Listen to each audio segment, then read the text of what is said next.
पुण्यातील ड्रग्ज तस्करी प्रकरणी 72 तासात आरोपींना अटक करण्याचे आदेश प्रताप सरनाईकांनी दिलेत।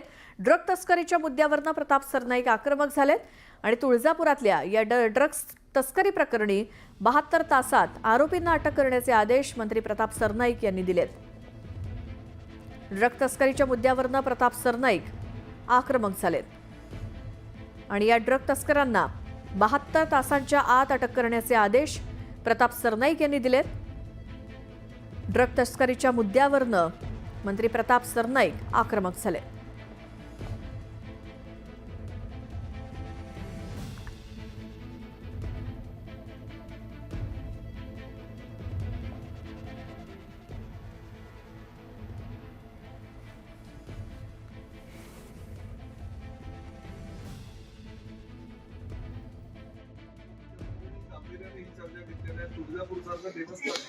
या देवस्थानांमध्ये जर अशा प्रकारचे ड्रग्सचे व्यापारी कोणी असतील, कार्यरत असतील, पूर्ण नेस्तनाबूत करा।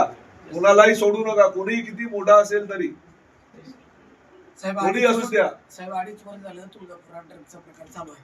त्याच्यावर आम्ही सर्वांनी तुळजापुरातल्या पुजाऱ्यांनी त्यांना निवेदन एक देणे 4 पाठवले। त्याच्यावर स्मरणपत्र सुद्धा दिले, परंतु ह्याच्यावर कारवाई होत नाही। उघड 20 ते 25 वर्षाची मुलं एक 8 ते 10 ठिकाण ओपन उघडे तिथं घेतात साहेब। बघा, मी सांगतो एसपी साहेब तुम्हाला ह्या विषयावर मला बाकीच्या गोष्टी नंतर, पण ह्या विषयावर मी फार हे म्हणजे गांभीर्याने घेतलेलं आहे, कारण मला सुद्धा माझ्या वरिष्ठांकडनं बऱ्याच काय कानपिचके आले, कारण मी शेवटी ह्या जिल्ह्याचा पालकमंत्री आहे आणि आमच्या देवस्थानामध्ये जर असे प्रकार तर आमचे प्रतिनिधी बालाजी निरफळ आपल्या सोबत आहेत। बालाजी, काय हे प्रकरण आणि काय माहिती?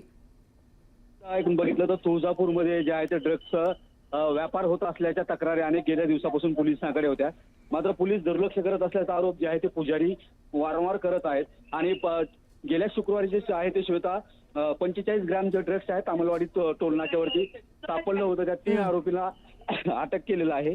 एकूण 5 आरोपी या प्रकरणात आलेले आहेत। हे प्रकरण तेव्हापासून चव्हाट्यावर आलेलं आहे। आज पालकमंत्री सरनाईक यांनी जी आहे ती बैठक घेतली पोलीस आणि महसूल अधिकाऱ्यांसोबत।